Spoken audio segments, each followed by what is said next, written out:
Man, it's so good to hear that theme song again to me, man, because I have lived 1,000 lives and 1,000 deaths since I last talked to you all. So, welcome to the Ratio Podcast. Here we are finally in October, and as always, we were recording in beautiful downtown Athens, Georgia. And I just want to say hello to everybody, and I know it's been a while, but right up top, we want to say we lost our mascot, our spiritual advisor, really our everything, a little dude that's been here since the beginning. Our little Charlie went to his great reward on August 29th, and we really haven't been the same since here. So I apologize for the delay in this and a lot of stuff related to the podcast because we just simply have not been there, man. And it's like my friend Dutch said, with an animal as many of you know, you pay for the good times, and you do, and Charlie was here. He would sit in my lap when I would record these intros, so it's not the same without him. But we are gonna push on, and we're gonna dedicate this whole season to little Charlie, who is swirling in the cosmos with joy and happiness as we speak. So I appreciate everybody indulging me on that. We still are kind of getting our feet under us, so just bear with us. And what better way to get our feet under us with such a good friend and such a badass as Curtis Pernice. Curtis is a member of the Mighty Porn Orchard, and I was a member, and played with Vic Chesnutt and a host of others, and he's just an absolute one of my bestest friends and an absolute hero to me. So tonight we're going to talk about the days of Porn Orchard with and a little bit about Vic with Mr. Pernice, and I'm going to tell you, when I was young, Porn Orchard played a show in my hometown, Clemson, at a mini mall. And they opened Next Generation were on the bill, the Lubricators, I believe definitely the Lubricators were on the bill. And headlining that night was Corrosion of Conformity. And this is in the rare, the brief Simon Bob of the Ugly Americans fame, Simon Bob Sinister era. So you can hear that on, I believe, Technocracy, the EP. But that lineup swung through my hometown, and Porn Orchard drove up from Athens and were one of the openers. And I remember making flyers for the show. I was so excited, and the guy had discovered COC the year before, and it was this amazing, beautiful new world to me that still informs me to this day. And moving here to Athens, Curtis is one of the first people I met. Chris Ellenberg introduced me to him at Jonathan Thompson's amazing Monday night trivia nights at Little Kings. And, him, Nick Bialy, Chris Raz, so many others, Chris McKay, so many others that I got to meet that had all this knowledge and all this talent. And most importantly, we're all cool, really nice guys. And it's always good to hear stories. So this is kind of like a brief chat between me and Curtis. So this is kind of like what our chats would be like, when I first moved here and stuff. And always good to see Curtis. And man, go back through the Porn Orchard catalog. It's on Spotify, Apple Music, YouTube. I'm sure you can find it. And there's just so much amazing stuff in those grooves. And we are also celebrating, obviously, Halloween month, and I hope everybody's getting in the spirit out there. I've been watching a bunch of crazy shit this year, and it's, rather than use the term spiritual, which I really despise, I almost say, I guess, more serious, because I've been watching these weird movies like from Kenneth Anger, and we watched Invocation of My Demon Brother and Lucifer Rising, and those are readily available on YouTube. And really, you can say a lot of things about Kenneth Anger, but he really was a genius filmmaker. And I watched a really disturbing, beautiful movie the other night, Begotten, and I cannot believe that this has gotten past me all these years. So if you're so inclined, and you don't want to watch Scream 4, dive into one of these. You'll find out pretty quick whether it's for you or not. But we also watched a movie called Enabling the Undead that my pal Dusty from Vision Video recommended. And if you're looking for a new spin on the zombie genre, this is kind of a tearjerker one and kind of a real life vibe to it. And, you'll know pretty quick whether this slow burns for you, but definitely check out Enabling the Dead. I think it's on Hulu here in the U.S. I'm not sure about other countries. And we don't want to forget our friends from all over the globe. We've gotten so many cool messages and feedback since the Brian Baker episode. And we want to thank him again for being on. What a good dude. And I appreciate all your response. And I appreciate all your patience with me as I've been going through a lot. And, it's wonderful to have this place to come to. And I give you my word that I'm going to kick all the ass in the world, and in honor of Charlie, and in honor of my friendship with all of you guys, and the trust that we've built. We're going to take you some crazy places, but this season and beyond, but always know, it comes from a good heart, and it comes from a place that I want to expose people to cool shit and not to be afraid of everything in the world, man, and to live your life, rather in spite of it. So, thanks for listening to me in my long diatribe today, and thanks so much for Brant Duncan, one of my oldest, dearest friends, who puts these together and does such a good job and is an amazing sound engineer. So get in touch with me, folks, if you need help on a project. Brant is highly recommended. And but before we go on too long here, let's get to our episode tonight with Mr. Curtis Pernice. All righty, everybody.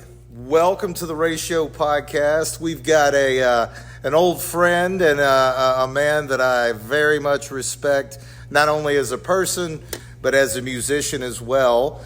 And that is Curtis Pernice from Porn Orchard. Hello, everyone. And also from played with Vic Chesnutt and a host of others. But yeah, let's everybody say hello to Curtis. How you doing today, man? Doing great. How about you? Good deal. Excellent. Now that I'm here with you, getting ready to talk about a band that means a lot to me, and I know means a lot to a lot of people. But let's just start out, and kind of go through your beginnings, man. You're from New York State, like the tip top, right? The tip top. Yeah. It's a place called. I always tell people I'm from a place called Potsdam, but that's like telling people you're from Athens if you're actually from Statham. Right. Because it's the one place that maybe people have heard of. But I'm actually from a tiny town outside Potsdam called Norfolk. It's spelled like Norfolk, Virginia, but they pronounce the L like an R. Yeah. My town is really, really tiny. It's 8 miles south of the Canadian border, up above the mountains. I mean, really dairy country, middle of nowhere. Yeah. Freezing weather too up there in the winters, right? Yeah, you get a nice week and a half of summer, and winter starts right around 4th of July and ends around Memorial Day. Well, I remember you telling me that your sister had figured out through some app that you delivered papers on the coldest afternoon in New York State history or something like that. Right, those websites you can go back and look at the weather. Yeah. She texted me and said, "Oh, I figured out. I was looking at this thing, your paper route that you did for 4 years or whatever, that you delivered papers on the coldest day in recorded history in New York, upstate New York, in St. Lawrence County." That still flummoxes my mind, just like when I think about it. With the wind chill, it was 20 below. Jesus Christ. Good God, were you just trying to torture yourself or something? It was just another day of the year. Well, Okay, so growing up there, what kind of musical background did you have? Were there a lot of bands around, or There were no nothing? bands. There was nothing in Potsdam. Like I said, Potsdam was a few miles away, but when you're a kid and you can't drive and you depend on your parents, you know that may as well be the other side of the planet. So there were Potsdam was a university town. There was a state school there and a SUNY and a tech school, and actually a music school too. But it was still just the whole town was like 20,000 or something. But having those colleges there made Potsdam a little bit different. There were people there from all over, like a small Athens in a way. So there were cover bands and there were just things going on. But in my town, in Norfolk, when I was a kid, there was no music scene. It was just there was nothing like that. Maybe some cover bands.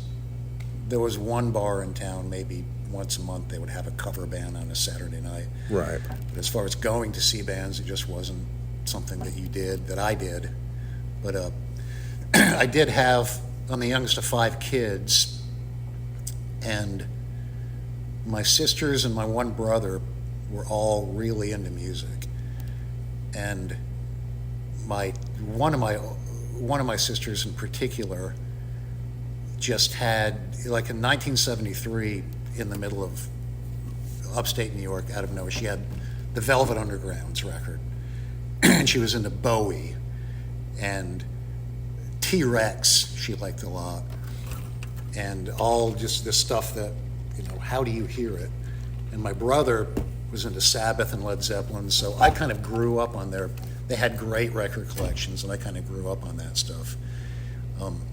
I asked my sister years later, like, how did you find out about the Velvet Underground, just with, 2 stations on TV and No internet. and no nothing, yeah. And she said that she had a subscription to Rolling Stone, and she would read, remember liner notes? Oh, yeah.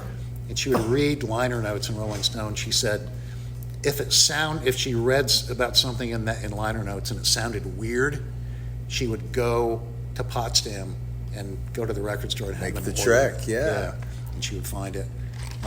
But my brother liked,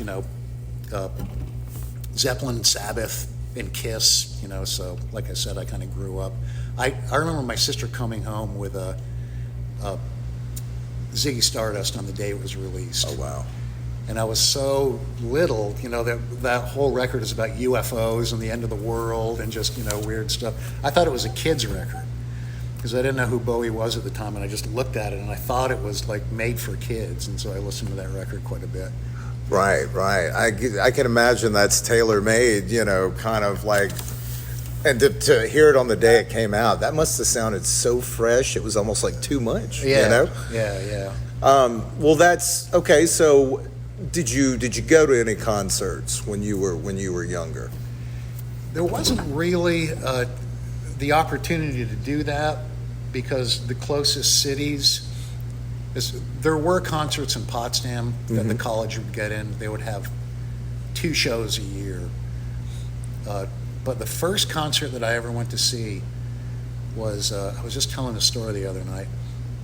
I was a Kiss freak when I was a kid. Yes. When I kind of got old enough to kind of get into my own music, the first thing that I went through, like a lot of people my age, was Kiss. I just got obsessed with Kiss, and I would just obsessed with finding magazines with them in it, but there was no way to tell what was going on with them. So you would just end up at a record store and there'd be a new record. You'd have no idea it was coming out. Yeah. I was so into Kiss that I think my parents were so sick of it that they tried to get me a ticket to go see Kiss in Montreal, which was Montreal is like an hour and a half north. Right. But they were sold out. Oh, no. So I'm like, it's just, I'm 13, or it's the Dynasty tour. I'm just crushed. Yeah. And it was the middle of summer, like the beginning of August, and both my parents worked during the day. So when I got up in the morning, both my parents were gone. But on this particular day, my dad comes into my room and goes, "Get dressed, you're going to see Kiss." And I was like, "What? I thought they were sold out." And he just puts me in the car, and we drive up to Montreal, and he buys me a scalp ticket and gives it to me and said, "I'll be back in 2 hours. I'm going to the movies." And, that's how I went to see Kiss. And I went in and, just... Oh, my God. Yeah. It just blew my mind, of course. So that was my first concert. Yeah. My first concert. And, again, whenever I tell this story, I always tell it this way. This has been 2.5 years where all I could think of was Kiss, Kiss, Kiss, Kiss. And on the way back from Montreal that night, I'm telling my dad about it. Yeah, then Gene Simmons breathed fire, and then he vomited blood, and Ace Frehley had a guitar that smoked, and Paul Stanley said it. And my dad's like, I went to bed, got home that night, went to bed, woke up in the morning. First thing I thought was, I'm too old for this. I can't. And what it really was I can't go back to pining away for Kiss because I've been to the mountaintop. You reached it. You know what I mean? Yeah. I can't go back to, I used to buy, I didn't know it at the time, Teen Beat and Tiger Beat and 16 Mag. 16. I didn't know they were aimed at girls. All I knew is they had Kiss in them. This is just Kiss. This is just cool shit, man. Yeah. And so I'd buy, but I can't go back to doing this. And so it just kind of, I'd still like Kiss. And those bands you can kind of see with clearer eyes as you get older. Oh, yeah. Just like Kiss 1974 and at other points in their career, actually great. Oh, absolutely. And the first 3 records leading up to the first live album, there's so many gems and just great 3.5-minute pop songs, pop rock songs. And I've talked to so many people that saw Kiss on that Dynasty run. Yeah. And you've got a band that's, through its own through all its own problems, is self-destructing. Right. But for you and so many other people, it's this is the return of Kiss. Right, that's exactly it, the return of Kiss. And I know Gene Simmons wanted to do a Kiss World on that tour where they had just imagine the cost. Of what it would have turned out. It would have just been a fair that traveled around, just the worst, half the bolts are gone 2 nights in, and, the whole room of Kiss pinball machines. Yeah. And I don't know if people can, I don't want to get too long on it, but Kiss were so ubiquitous back then, they were just unavoidable.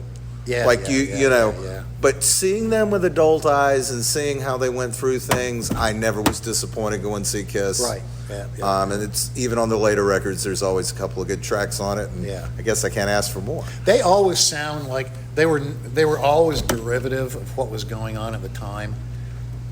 They were never a band that were oh boy, they're doing something really that other people aren't doing. They always took what was popular at the time, and it was derivative of it, but it was always, good. And, they always outworked everybody. Yeah, that's They were always working their asses off, and, my hat tips to them in that respect. But, okay, so what brings you down here to Athens? Long story short, I started, when I got old enough to drive, I would start hanging out in Potsdam and going, like I said, Potsdam would get 2 shows a year, one in the fall, one in the spring, of fairly big name people at the time. My second show after Kiss, about 8 months later, was Johnny Winter. And I was like, oh, I fucking get it now. I understand what music is. And I met Ted Pafer, who was in Porn Orchard with me, and other guys in Potsdam. There's a lot of music going on. And all those guys are university kids. Their parents all worked at the university. And so they were a different kind of person than I'd met where I was from. And I became the Gigolo Ants, the Hurley brothers that went on to be in this band Gigolo Ants that are pretty well known. And I became friends with Ted. And just spent a couple of years, just hanging around in Potsdam, goofing around with these guys. And I'd had just to backtrack just a little bit, after I got out of Kiss, I bumped into the Sex Pistols a year later, heard them on the radio, and that just kind of blew my mind. Yeah.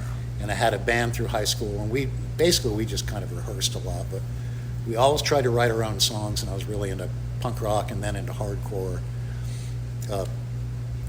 just being in Potsdam, you could get these records. Somebody would have, oh, have you heard the, DRI record or whatever, or Black Flag record and all that kind of stuff. Yeah. That's a short way of describing like a real 3 years of my life that was really kind of had a big impact on me. Mm-hmm. Meeting people in Potsdam that were different, that were, from up in attending school up there from New York City and had records and that kind of stuff. But anyhow, bands were such a word of mouth thing back then, Yeah. And with physical media, such a thing people could share, with like, but those years, I think about my own years like that, and I'm still informed by those years. Right, right. Oh yeah. I was a DJ at a college radio station, even though I didn't attend college up there, and I lied and was like, oh, you have to be a student. I was like, I'm a student, and they just let me in, and I did the punk rock show. And they had a whole record library, and they had tons of independent records, mm-hmm. and that's how I heard Dead Kennedys and all that kind of stuff at the time. But anyway, I became friends with Ted, and he broke up with his girlfriend when we were about a year out of high school, and I ran into him one day. He's like, we broke up. I'm moving to Athens, Georgia. My sister is down there, and I just need a change. I'm going to go down there, and she's in school down there. And I'm just going to figure out what to do. I was like, oh, man, well, nice knowing you. I'll see you when you come back for a visit. And he came back for a visit 6 months later, and I was working in a video arcade during the Miss Pac-Man days. The video craze of the 80s. Yeah. So that was my job. I was working in a video arcade. And he came in, I was like, hey man, how's Georgia? And he's like, man, it's great. We have a room in our house that's open for $75 a month. And I was like, I'm moving to Georgia. And that really was it. It wasn't on my radar. I don't know what was on my radar. You're just hearing that cacophony of like video game noise. You're just like, I got to get the fuck out of here. That's right. Yeah. And it took, I didn't have any money really. And so I'll never forget that for 3 months, I paid him absentee rent. I would send him a money order once a month for $75 while I got my shit together, in New York and tried to save a little bit of money. Yeah. To move to Georgia. And that was it. I mean, there was no... I think I knew about Athens because those Gigolo Ant guys, the Hurley guys, were into REM, and that's how I heard REM. So I think I was aware that there was music in Athens. Yeah. Yep. But I made my decision, and the time it took for me to say, I'm moving to Georgia at $75, that sounds pretty good, Hell yeah. And, and I knew Ted and I had become good friends up there, and we played some music together, and mostly what we did is just kind of goofed around a lot. Right. But I knew he was a great musician, great guy, and I just, it was the best thing I had on the horizon, So well, he has this almost like Iggy Pop delivery in these hardcore songs, just like so confrontational yet so like melodic at the same time, and like totally in control of like that ferocious madness that's coming through there. For those of us that never got to meet Ted, tell us a little bit about him. What was he like? Well, first of all, I'm not sure a lot of people know this about Ted, and it's funny because up in Potsdam, he was known as a guitar player. I mean, Ted was a great guitar player. I mean, Ted was one of the people that you would meet through Ted is a great musician. Right. And when he moved down here and then I moved down here, we just kind of were throwing things at the wall, and we were jamming at the house one night, and he just started singing. And like, Ted, you have a great voice. And he had never sung before. He was just kind of the guitar player in these bands up north. And he's like, no. I was like, no, your voice cuts through and it's emotive. And I'm like, no, well, I'm a little flat. And I'm like, come on, it's like, that doesn't matter. And so we just kind of switched. I had played guitar for a long time, but in my bands, such as they were up north, I was the singer, guitar player. and I just became the guitar player in Porn Orchard. And at the beginning of Porn Orchard, he was just singing. But Ted was a really artistic guy. He could draw really well. He could paint really well. He was just super sensitive, artistic type, but a very capable guy too. Could fix anything. Yeah. He's just one of these jacks of all trades in a way. Very conscientious dude. I just got really lucky that you just hear of people, when they're 19 and the people that they end up in bands with and the nightmares that develop. I'm so fortunate that, I met Ted and Sam and everyone, and they were just like great guys and great musicians too. Yeah. Ted grew up outside of Potsdam, just kind of out in the woods with his family. His dad was a university professor. And so he was kind of, to make the trip into Potsdam, like me, he was a few miles out of town, so he was kind of outside the town too. But he was just, he could play piano, just sit down and play piano and play it, and that just always astounded me.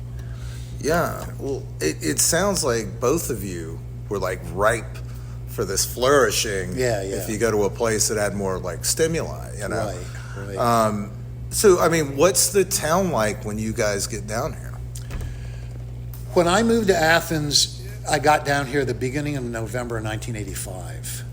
And when I got down here, all I ran into were people talking about the good old days. Oh, you missed it. Just like people 5 years older than me or even 10 years older than me.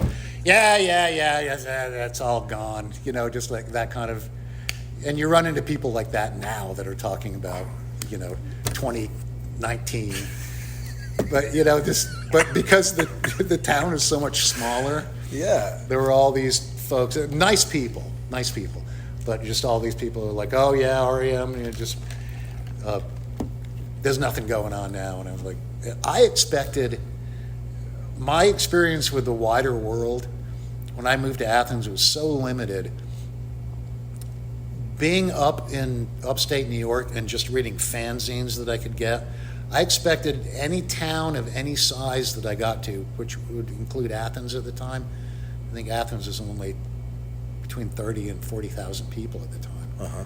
I thought there was going to be an intact hardcore scene, like the knucklehead New York, 80s hardcore scene. Like Agnostic Front. Right. I thought I would get down here and there'd be, 50 to 80 people that were all wearing T-shirts with their heads shaved, and there'd be, just because that's what I thought the world was like. That's what I thought the music scenes were like. And I got down here, and it was not like that, but it was better. It was really informed by the university, by the art school, and there were a few heavy bands, or harder bands, I guess would be a better way to put it, like Barbecue Killers and The Plague. Mercyland were just getting started, and all those bands were just weird and different. Mm-hmm. They didn't sound like you just said Agnostic Front. I thought, where's the Agnostic Front band in Athens? And there was just nothing like that. It was more of like an arty, weird scene. Well, what were the venue? What were the venues like? How many did we have like that you guys were available, that were available for you guys to play? Yeah, there was 2 when I got here. And like today, there's always a few things that are kind of coming in and then going out and coming, like smaller places. But it was the Uptown Lounge, which is, I don't know if it's there anymore, but it's down by the chocolate shop. Yeah. You remember? Yeah. From City Hall. And the 40 Watt at the time was down on Broad Street, sort of across from where Jittery Joe's is now. Yeah. So there were 2 clubs, the 40 Watt and the Uptown. The Rockfish came a little later, and the Georgia Theater, as far as having bands, was open, but it was only having movies. And it was a few years after that until they started having bands. But there were a lot of house parties. Yeah. Yep. A lot of them. So do you guys, how long after you're down here do you form Porn Orchard? I wanted to form a band so bad, and I wanted it to be a heavy band that, we just had all this music gear set up in our house. And like Larry would play with us sometimes. Just whoever was around would play with us, but Sam was a really great drummer. Sam is another one of these guys. Piano, drums, bass, guitar, trombone, I don't know. He's just an all-around musician.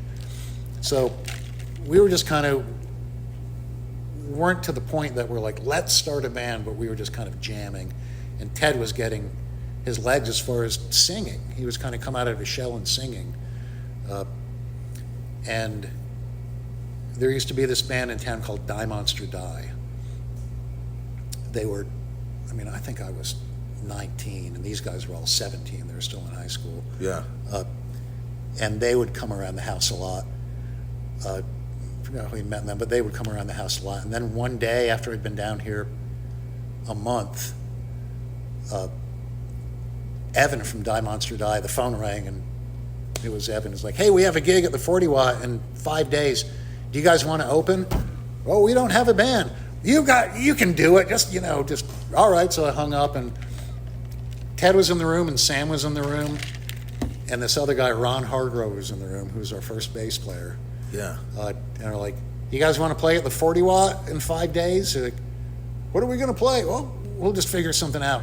What are we going to call ourselves? I don't know. We have 5 days to get a name. And that's how the band started. Oh, yeah. And Ted said, hey, I'll never forget this. Ted said, well, what about Bone Orchard? Do you like that name? I said, I like it, but I knew punk rock inside and out at the time. I was like, there's already a band called Bone Orchard. I knew because I had some comp or something like that. Yeah, yeah. And then for Porn Orchard, I can't remember who changed a little bit to come up with Porn Orchard. It was probably Ted. It sounded like something he would have come up with, but Ted was like, how about Bone Orchard? I was like, there's already a band called Bone Orchard.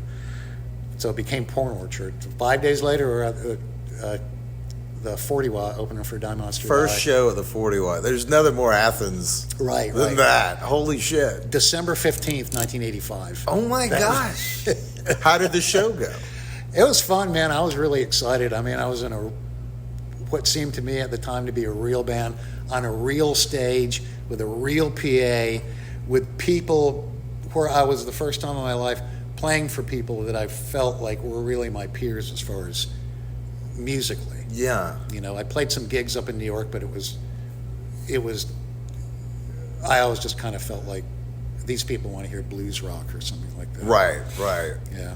But go ahead. No, so if that's in November, you guys put out your first cassette, like a demo cassette, Hit the Right People Hard. Yeah.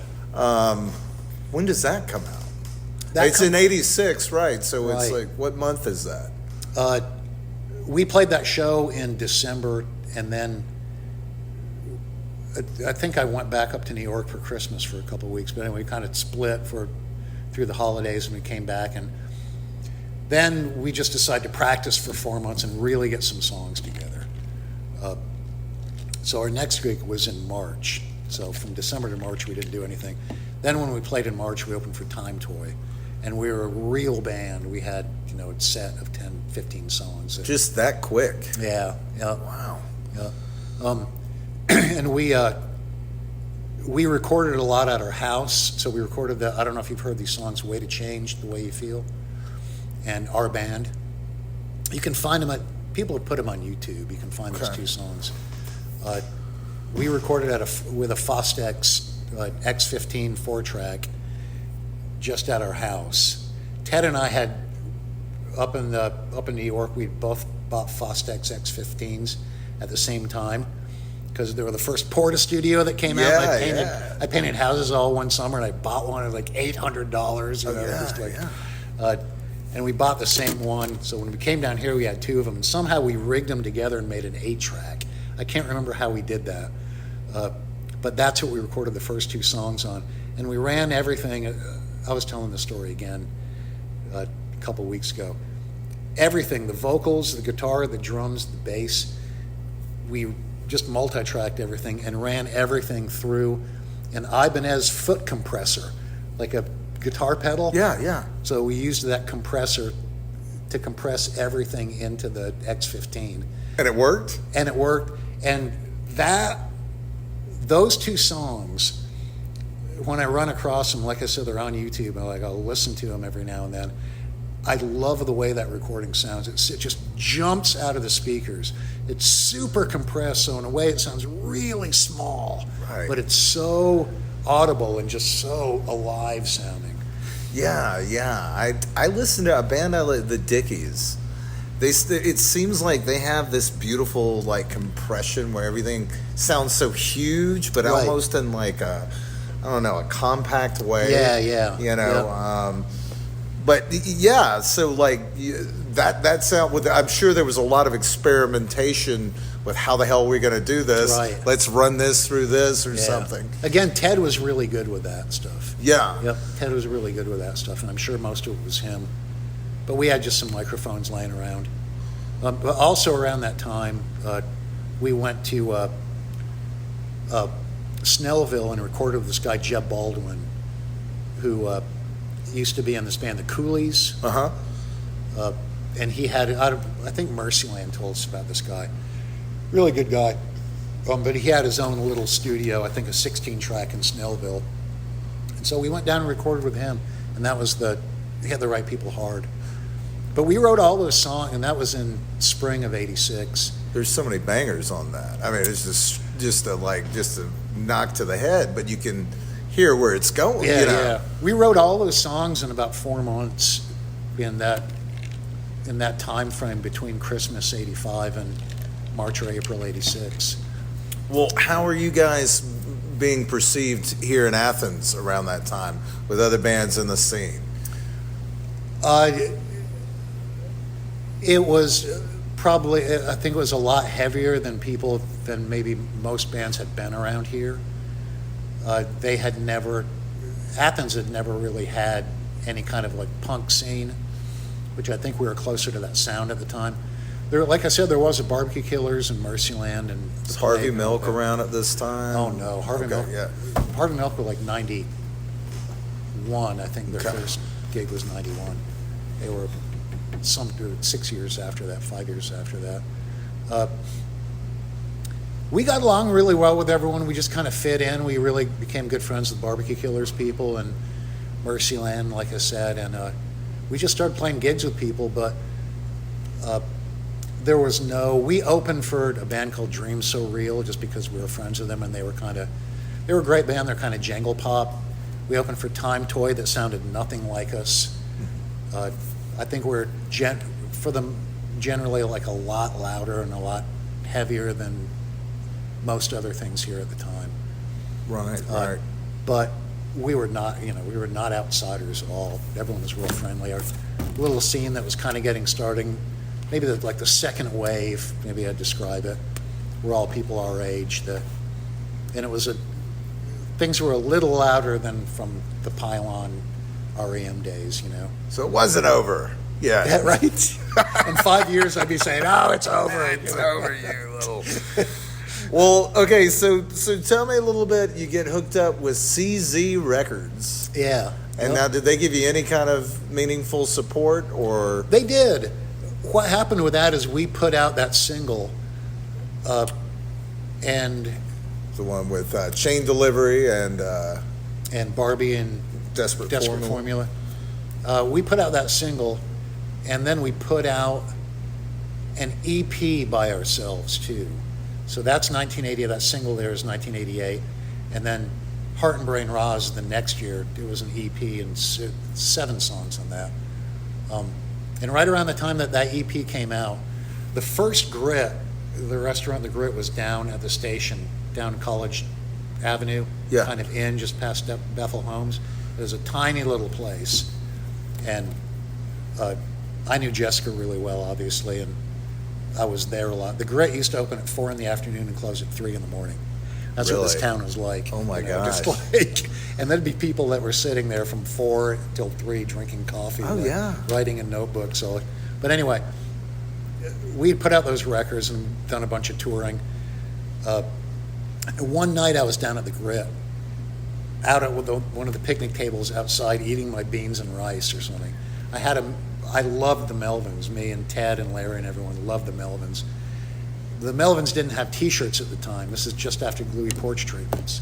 So Larry worked at a screen printing place, and he printed up like 10 Melvins t-shirts just for us and all our friends. We weren't going to sell them, but we just all wanted Melvins t-shirts, so he printed them up. I was wearing a Melvins t-shirt, sitting there drinking coffee and eating at the grit, and out of the bushes come these dudes, these long-haired kind of hippie-looking dudes walking down the train tracks, and I'm looking at them, and one of them's really looking at me and comes up to me and goes, "A Melvins t-shirt." And I was like, "Yeah, do you like them?" And he said, "They're on my label. They don't have t-shirts." And I was like, "Oh," like I thought, I'm busted for like counterfeit t-shirts. Yeah. But I said, "Yeah, we love the band. We're not selling them or anything. We love the band, so we printed up these t-shirts to wear." And it was Daniel House from CZ. Oh, wow. That's how I met Daniel House. He sat down at the picnic table, Skin Yard all sat down with me, and we were talking, and he's like, "Oh, so everyone's in a band here in town. You must be in a band, right?" It's like, "Yeah, I'm in Porn Orchard." He's like, "I just got your single. Yeah, I do. I really like your single." That was how we got hooked up with CZ. As far as, they were a great label, and as far as support, we never had any kind of budget. It was just all like trying to put money together from our gigs to do these records. And I think like we recorded that single for maybe $400, Yeah, something like that. And I think the EP was like $700. Things were cheaper then, but still, that was a really tight budget. A lot of money. Yeah. Yeah. And we got on CZ, and they sent us $2,500 to record a record. I felt like I was Bon Jovi. They're like, $2,500 to record a record? We should take a trip and then come back. And Right. And so we were able to spend, like a week and a half in the studio to record those records. And I think for the next record too, we got a little budget like that. And for tour support, he didn't give tour support, he always said, but he would send us CDs to sell on the road. Yeah. So you wouldn't get, like a big label would give you hotels, or PDs for food, or all that kind of stuff. Yeah. But they didn't have the money to do that, but they would send you merchandise that you could sell. And you could make, a couple $100 a night, and if you're selling CDs sometimes. Yeah. Let's talk a little bit about these records, because the first full length is Heart and Brain Stew. Heart and Brain Raw. Heart and Brain Raw. Yeah. Okay. I had Heart and Brain. Do you have you got it right there. There it is. Yeah. Heart and Brain. I'm sorry, I was looking right up at the thing. Heart and Brain Raw. There you go. Yeah, man. I'm showing Curtis my vinyl copy of this. Rick Berg did the cover. I was gonna. Who did the cover? Rick Berg. Wow. I think his name. He might be credited as Slice Wad on the back, because that's what that was his alter ego. I can't remember what it says. Well, listening to this, you come out. I feel like No Time to Hide's. It's just a perfect rock song, and it sounds like a real statement of purpose. But it's that's where I feel that like Ted Iggy Pop kind of delivery, and but then there's something on a lot of your records. We go into This Is Desertion, and it's like the super epic song, wrapped up in 4 minutes and 19 seconds, right. But it really goes places, and your guitar, just hearing you guys lock in is amazing. Thanks. You guys really locked in with the bass and the, what are some songs from this record that you really remember? Well, I like all of them a lot.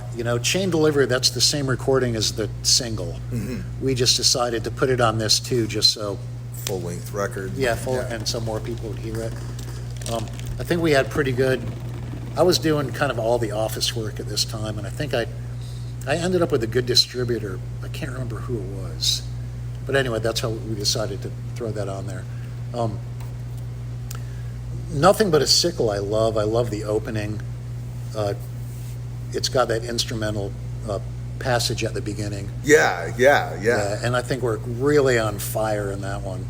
Oh yeah, and it has those little bits of like I almost call it these feverish bits of where you just like that kind of that Melvins-ish, a little bit of a Melvins influence that you guys took in a whole different way. Right, you know? right, yeah. And Ted, you know, I love the lyrics on that. They're so esoteric, but it's just this kind of Ted's lyrics on that and singing on that song is just this kind of dissatisfaction with kind of daily life that we can all relate to.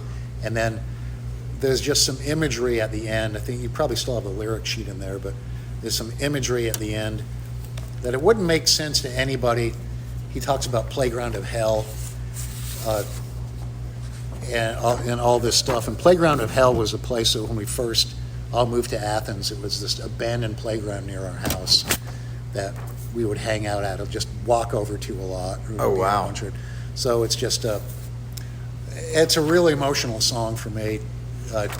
And just thinking back on Ted and the way he was and the way that he saw life, I really dig that song. And What Place Flame is great too. Yes. Ted's singing on that, where we all kind of bring it down and his vocals are in the forefront. And it just seems to be about him really enjoying when the town is empty or when he goes someplace and it's just kind of abandoned and quiet. Oh, yeah. You know? This feels like the whole record feels like a real statement of purpose from you guys. I want to move on to Urges and Angers. Yeah. Now, My Twin Brother, you can hear where you guys are like, this is the new and improved, this is the next 6 months of work we've put into this. But you can also really, I feel, hear this undercurrent of darkness in there too. This very beautiful melancholy, but there's like a feel of darkness in there on some of the tracks really, My Twin Brother being one of them. Yeah. Like such a banger, but then underneath there's just this melancholy that I think works so amazing. That I think lyrically that song, it's sort of, you can, if you pay attention to the words, it gets expanded out to there's this duality that people feel. I think that everybody feels as you go through life. You have the things you do and you have the things you think, and then you have, I guess the best way to describe it would be like a conscience that you have that's telling you something all the time. So in that song, I guess Ted described it as his twin brother, warning him he's going to die. Or you think about that as soon as you're aware of death. Mm-hmm.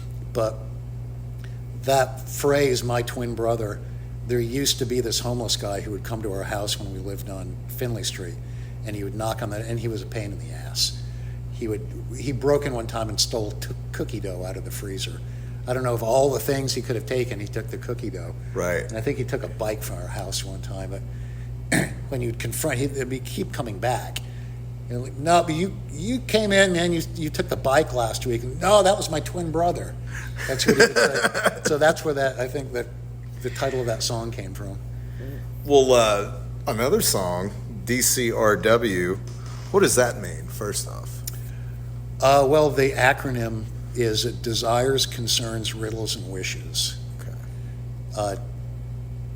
And that's just a really good description lyrically of the song, I think. Yeah. And that's a unique song musically for us because I'm just playing one riff, and it's fairly quiet. You know, I wouldn't describe it as heavy or anything, but my guitar part is 3 notes. Yeah. And the song is, I don't know, 3.5 minutes long. It's just a repetitive riff. Of course, the bass kind of changes underneath it. It becomes more musical that way. That's a really beautiful song. It really is. That's one of my favorite songs that we've done. And it's so different from a lot of the other stuff that we did. Yeah. I have a funny story about that song. We were on tour, right after that record came out, we were on tour with a band called Pure. You ever heard of them? From Asheville? Sounds so familiar. Yeah. We were good friends with them, but we went on like a 2-week tour with them, like regionally. And they really liked that song. But I had reverb on my amp that kept cutting out. And I needed reverb to play my guitar part. So every night before we were about to play that song, Ted would say, "Oh, does Curtis's reverb work?" And I'd turn it like, yeah, it works, and then we could play the song. And if it didn't work, we wouldn't play the song. Play the song. So after a week into it, the drummer, Danny, was talking to me, and she's like, I love that song. Does Curtis's reverb work? And I'm like, yeah, DCRW. He's like, yeah, that's what it stands for, right? And it just hit me. DCRW, does Curtis's reverb work? And we're like, it doesn't stand for that, but that's really funny that it worked out that way. Yeah, that's a definite late night song for me. Yeah. You know. I love the way it ends, too. We recorded it with John Keane, and we really had fun with the end of that song, where it all just dissolves into some backward stuff and, a lot of delay and reverb in there. Yeah. It turns into like a big wash at the end. Really, you guys have a lot of crazy sounds, like, on a lot of songs. Like, just really interesting sounds coming in where I can just see you experimenting with the guitar. Yeah. Or hell, we'll record it this way. Yeah, There's great little tasteful flourishes of that throughout you guys' catalog. We got into a thing. We could, by the time we went into the studio, just because we didn't want to spend a bunch of money, we didn't have a bunch of money to spend, we would know our songs frontwards and backwards. Yeah. And we'd go in and play them as a three-piece, basic tracks, just blow through them. Everything is usually first or second take. And then the overdubs is when it came in to kind of putting the spice in it as far as the weird sounds and all of that kind of stuff. I really had a good time doing guitar overdubs. Ted was always really involved in that. Ted's vocals, we spent a lot of time on those. And we tried to make the songs really interesting rather than just big. I like records that are a live experience, but if you've got something on top of that to really kind of set them off, I really dig that. Yeah.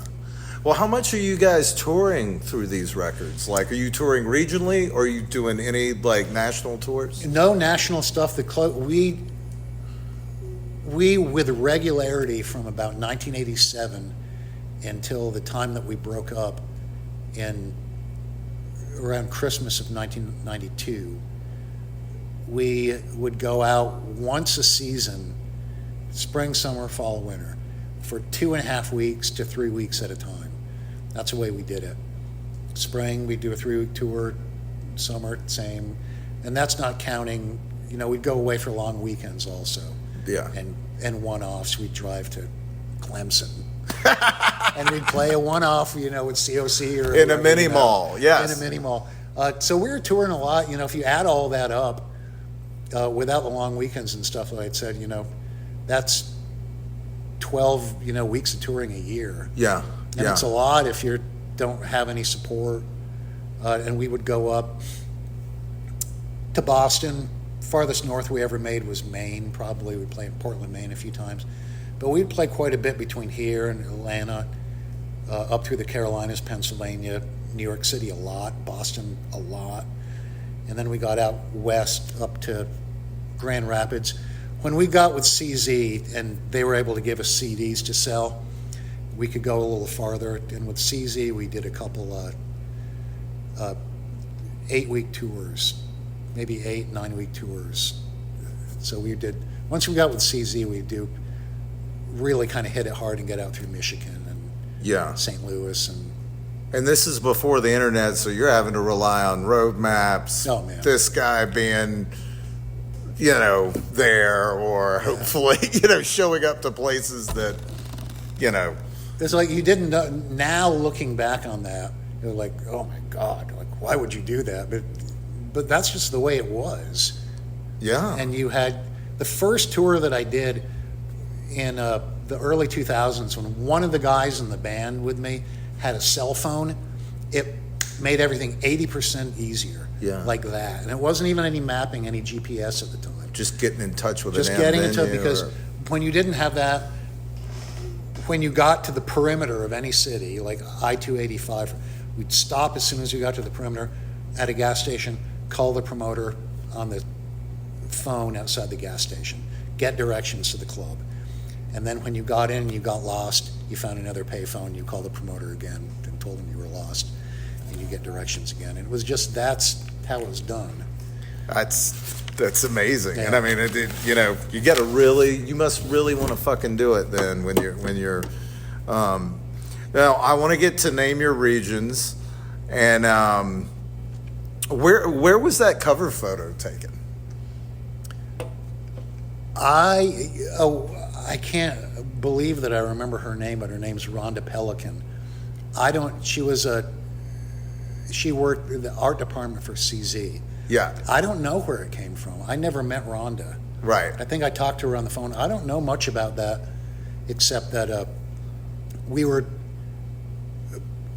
batting ideas for the cover back and forth between here and Seattle. We had some ideas. Well, we didn't really know if we liked them. CZ would send us some ideas. We didn't like them, and then they sent us. We agreed on that. Right. They sent us that thing. Oh, I didn't know if it was some Athens photo that somebody had manipulated. Nope, that woman, she was a photographer out there, but again, I never met her. But well, I'm glad we got to this because like Savage Imprint is one of the songs that I think shows off how emotive your playing is. Oh, thanks. How hard was that one to pull off live? It's a weird time signature, but once you get it, you got it. Yeah. You know. And for me, what Porn Orchard turned into within like a year and a half or something like that was, Ted had a full-time job. Sam had a full-time job. I didn't have a full-time job. I just made it work. So most of my time, age 19 to 24 or 25, during the day was spent sitting in the rehearsal room playing guitar, making up riffs, making up the skeleton of a song. And then I would bring that. Oftentimes this is the way it would work. I got an idea, here's a riff, and I'd bring it to those guys and we'd hash it out in practice. So even though a lot of that stuff is in weird time signatures, I already knew it. So it wasn't like, if you go to see a band like that, it's like, oh my God, man, you scramble my fucking brain. I'm like, believe me, if I would just walk in cold out the street and see something like this, the same thing would happen to me. But it's just the way that I play. Right. And it's the way that we play together. So it seemed natural to us. Well, the title track, name your, I want to make sure that the title track, that's a mind fucker of a song. What's that story behind the area code at the beginning? Do you know the band Clockhammer? Have you heard of Clockhammer? That sounds so familiar. It's they were from Nashville, and we were good friends with them. And in particular, I'm still a good friend. I talked to him just this week. Matt Swanson from Clockhammer. Yeah. Still lives in Nashville. He played in Lamb Chop for a long time. Yeah, so he ended up in Lamb Chop. But he just called me on the phone one day and left a message on my machine. And it was right when Athens was changing from a 404 area code to a 706 area code. Uh-huh. So if you had my number with a 404 area code and you called it, the first thing you get is the operator telling you, like, please make a note that the area code has changed from 404 to 706. And so that was him on my answering machine. It just sounds so strange and from out of nowhere. Yeah, well, it fits perfect with that song. That song is made up. I don't know if you noticed this, but the music underneath it that you can hear things are going backwards and everything, it's that song DCRW that we talked about a few minutes ago. Yeah. But at John Keene's, we recorded that song with Dave Barbie. And we ran DCRW backwards and ran all the tracks backwards and pulling things out of them. So it's DCRW backwards with things we got from the radio layered on top. And I always wanted, it reminds me like maybe of Revolution Number 9 by the Beatles. Right. Like totally. So that's the closest correlate that people would think of. But there's a song on, do you know Standing East by The Clash? Absolutely, yes. You know how side 6 of that 3-record set is they've been like smoking weed all day, and they're still in the studio, and it's just all this weird dub and backward stuff. I always loved that side of Standing East. Oh, yeah. Just like, this is so cool. I always wanted to just take some previous music, run it backwards, and throw stuff on top like The Clash had done in that. So that was kind of like, and of course Ted and Sam just like, they had their own ideas with it, and we took turns taping stuff off the radio, and layering it on top. Layering it in there. It's a really cool collage of stuff, and well, what leads after this record? Where are you guys going then? What precipitates? Ted's he has a full-time job at this point, so you're not getting to play out as much. What was the morale like in the band? Oh, we played as much as ever. Yeah. As a matter of fact, the year before we broke up, that summer and fall, we were busier than we'd ever been. Yeah. We played tons of shows. Like I said, we've gone out to the Midwest a lot and played. But at that point, we'd been together since December 85, 86. So this is 7 years in at this point, and we put out all those records. We just weren't making any money. It looked like it was going to get even harder with the traveling and stuff. And Ted was getting more involved. I think he had just married Jessica, and he was getting more involved with the restaurant and the Grip. Mm-hmm. So they needed him there a lot more. And there's just no way you can say, look, I've seen my share of this kind of stuff where I've been with other friends' bands that have been on bigger labels. Not to say that we would have ended up on Warner Brothers, but the point is that when you decide you're going to start touring a lot and pushing a record and really try to make, like, capital M, push it over the top as far as doing a lot of road work, it pretty much ruins your home life. You still have your friends and everything, but you come back and you're home for a week, and then you're back out again for 6 weeks, and you're home for 3 days, and you're back out for 2 months. And you come home and it's cool, but if you have like a love relationship, you can almost count on it wrecking it, because you just don't have. And like I said, we were at a point where it was about to really consume our lives, or it was just going to have to change, or probably just going to have to break up. And at age 27, you kind of have to shit or get off the pot in a lot of circumstances. When you're approaching 30, you just have to make a decision, which way am I going to go here? And that was Ted's decision. Ted's like, Ted just left the band, and there was no question. The three of us, if any of us would have left the band, it would have been over. Yeah. So that was it. It was just kind of. There was no hard feelings. We all stayed friends. We played together.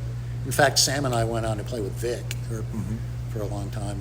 And tonight we've mostly talked about Porn Orchard, but I do want to mention just briefly, you played with Vic Chesnutt. Tell us a little bit about Vic and what that experience was like. Vic was one of the first maybe 5 or 6 people that I met when I moved to Athens, because everything was so small. You would just meet these musicians if you hung out at all. And I met Vic right away and became friends with him. But it was like 10 years later, it was like in 1998, I guess 12 years later, that I started playing with him. And the way it happened was I would just ended up at a house where there was some recording being done. And he's like, oh, you want to play guitar? And like, sure. So I recorded a song with him. And then I started playing gigs with him. And we needed a drummer, and Sam was, I don't know what Sam was doing at the time, but anyway, we brought him in to play drums, and then he played bass. And for a couple of years there, it was just kind of local gigs and a lot of recording and a few out-of-town gigs. And then when he recorded Silver Lake, which is his big record on New West Records, he needed a touring band. So that was 2003. And at that point, we did a lot of road work and a lot of touring with Vic. And I think in particular, 2003, 2004, I think we did 5 U.S. tours. Jesus. And went to Europe. Like, at one point, I was just talking about how hard it can be when you're really touring for something. We did 9 weeks in the States and came home. And we're home for 3 days, and we went to Europe for a month, I think. and then came back and did another month in the States.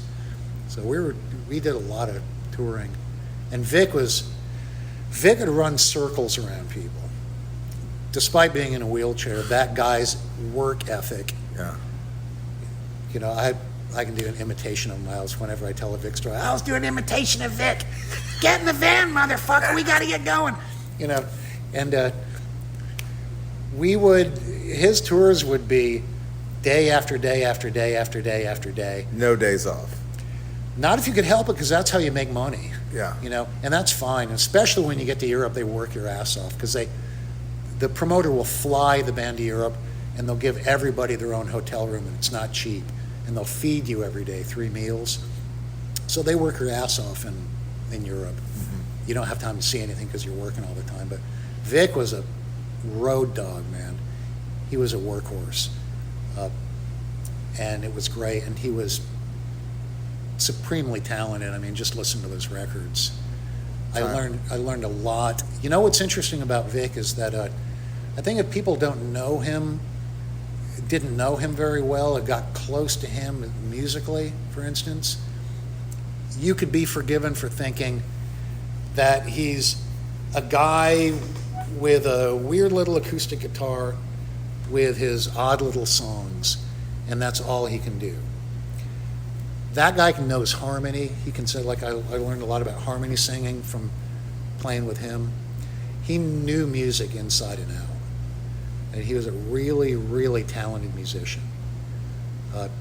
He wasn't just an idiosyncratic songwriter who could only do what you heard on the record. He was very, very talented. Would you say, you know, he could play anything, right? Yeah, he could play keyboard. You know, he just had a comprehensive knowledge of music. We were both, Frank McDonald's the same way. We all played trombone when we were kids. I don't know what that means, but Vic was another like fellow former trombone player. Right. Yeah. So Vic was really, really musical. You guys should have formed the Monsters of Trombone or something, you know. Like right. My joke about I made this one up. Why can't you make money being a trombone player? I don't know. You have to work on a sliding scale. But Vic was really talented. He was a really supremely talented guy. Yeah. Yep. You know, as I played with him for on and off up until he died, and that was 10 years. Yeah. When you say we play with Vic, no one plays with Vic constantly. You kind of go in and out, so you have a couple of years you play with him. And I wouldn't see him for 4 or 5 months, and he'd be doing another thing. And he'd come back to Athens, and we'd do another round of gigs or some more recording.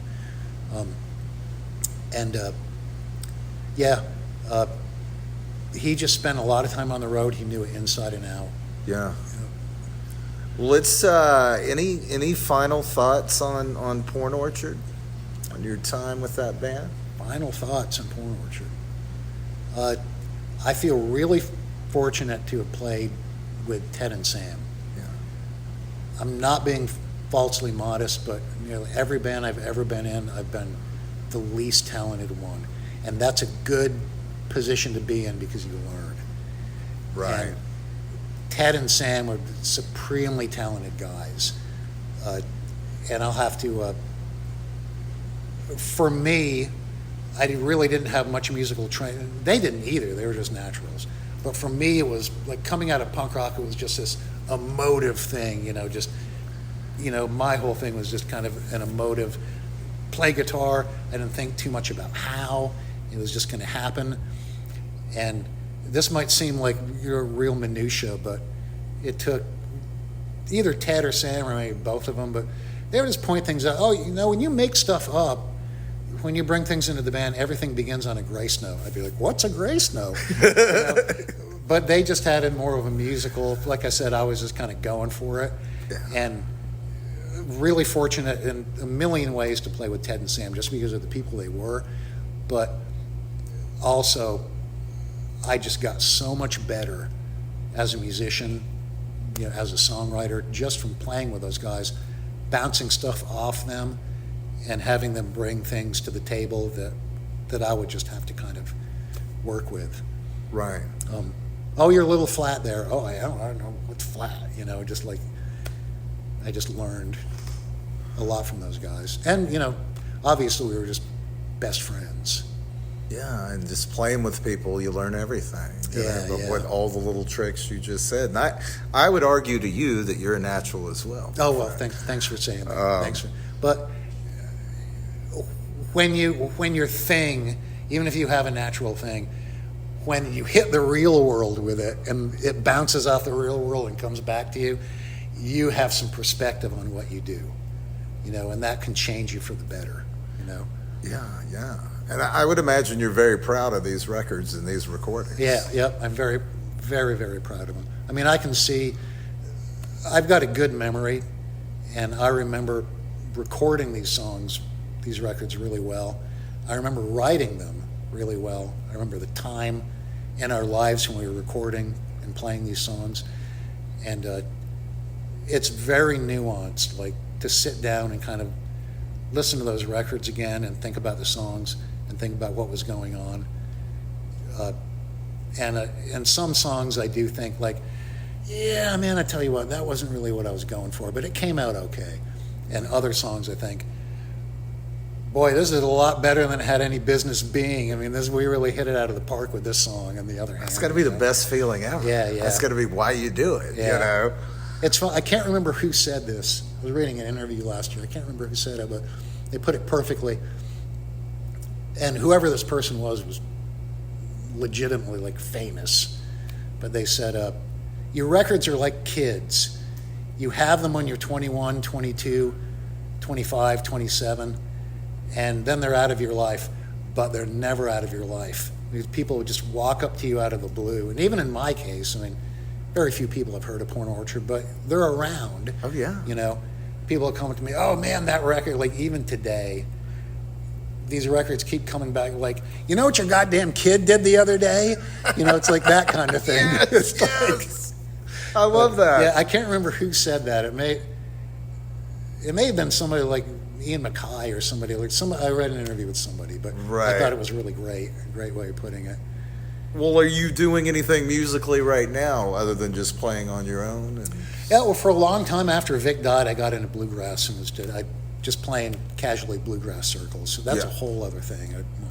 But I've been playing with Larry and Ballard, and we got a little 3-piece power trio that we're working on. We've been playing. Yeah. We haven't really been talking about it too much, but we've been practicing since about last Christmas. Because of our schedules, we can only practice one night a week, which is plenty, really. With Porn Orchard, we all live together. We practice 6 nights a week. Yeah.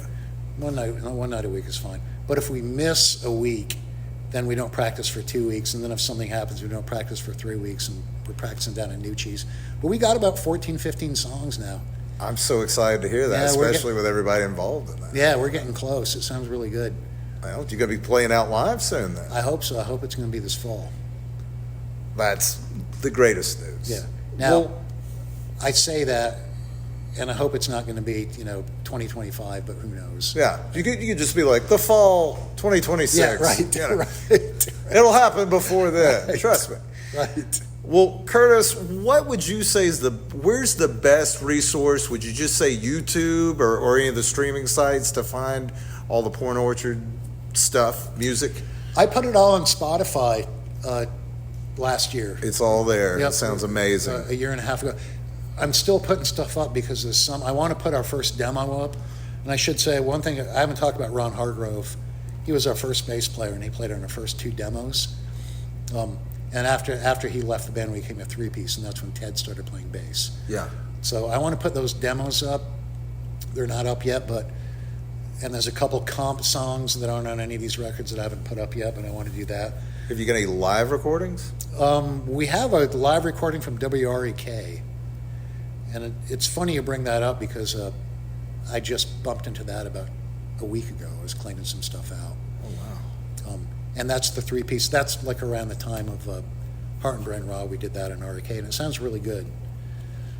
So this stuff that Heart and Brain Raw and Urges and Angers, and that the single is not up, but Name Your Regions, the 3 albums are up.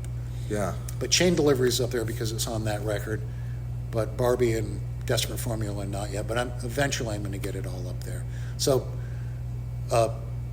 Spotify, but there's a bunch of stuff on YouTube too that people have put up.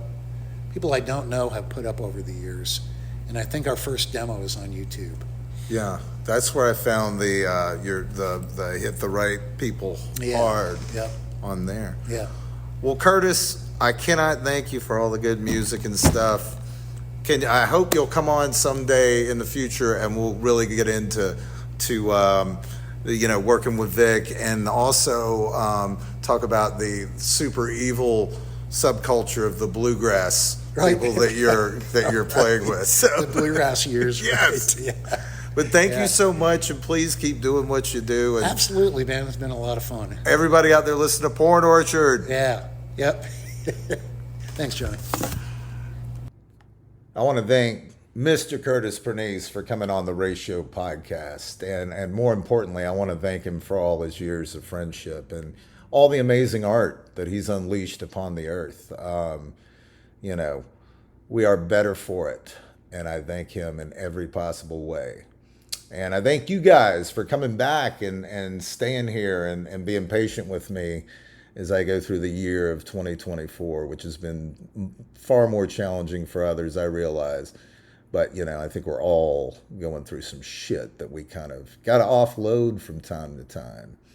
I always say stay switched on at the end, and I don't know if staying switched on is a good idea from here on out. So sometimes you got to switch off. And I'm going to try and think of a better ending. But the best thing I can tell people right now, man, is just go out there and live your lives. Live. Don't be afraid of everything. Don't let others dictate your happiness and what gives you hope and joy in this crazy world. So happy October. We got some cool shit coming at you this month and beyond. I love you all, and I'll see you next episode.